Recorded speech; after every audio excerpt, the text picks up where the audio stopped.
আসসালামু আলাইকুম everyone, welcome to another video. Rafi mobile ফিক্সে থেকে আমি তপু আছি আপনাদের সাথে।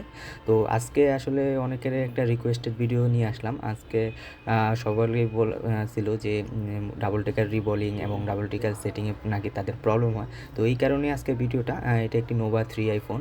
আমরা সকলেই জানি যে নোভা 3i ফোনটি একটি ডাবল টেকার সিপিউর ফোন।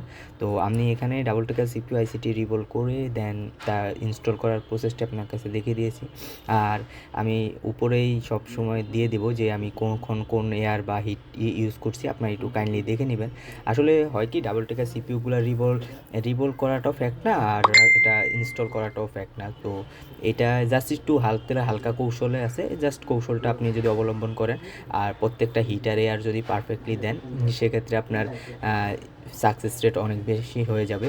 তো আমাদের রিভোল্টটি ডান হয়ে গেছে। আমরা এখানে সিপিইউ এবং র্যাম দুটোই রিভোল করছি। আমরা এখানে মান্টের 183 ডিগ্রি পেস্ট আইসি পেস্টটি ইউজ করছি। আপনারা অবশ্যই চেষ্টা করুন একটি ভালো মানের আইসি পেস্ট ইউজ করতে, কারণ ভালো মানের আইসি পেস্ট দিয়ে আপনার কাজগুলো করলে জিনিসগুলো খুব সুন্দরই হয় আর কোনো সাকসেস রেট ভালো হয়। আমি এখানে ইনস্টল করার জন্য প্রসেসে চলে গেছি। এখানে আমি রজন ইউজ করেছি। আপনারা অনেকে পেস্ট ইউজ করেন, কিন্তু আমি রজন ইউজ করছি, কারণ রজন ইউজ করলে আমার মনে হয় যে আইসিটা বেশি মুভ করে না আর সুন্দরভাবে বসে যায়। তো এটা আপনাদের যে যার চয়েস, যেটা আপনারা ইউজ করে শান্তি পান সেটাই আপনারা ইউজ করবেন। এখানে আমি হিট এবং এয়ারগুলো দিয়ে দিয়েছি, যেটা আপনারা খেয়াল করবেন।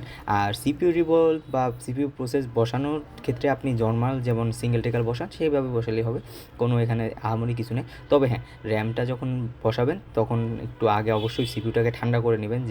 যেহেতু আমরা র্যামটা উপরে বসাবো সিপিইউর উপরে, সেহেতু সিপিইউটাকে আগে যে হিটটা আছে ওটা যাতে ঠান্ডা হয় সেটার দিকে আপনারা খেয়াল রাখবেন এবং বসিয়ে সুন্দরভাবে র্যামটা জায়গা মতো বসিয়ে হিট দিবেন। এখানে অবশ্যই হিট আর এয়ারটা আপনি যেটা সিপিইউ বসানোর সময় দিয়েছেন তার থেকে অবশ্যই কমিয়ে দেবেন। আমি যেটা ইউজ করছি আমি লিখে দিয়েছি, আপনারা কাইন্ডলি দেখে নেবেন। তো এই তো ফাইনালি আমাদের র্যামটাও বসে গেছে।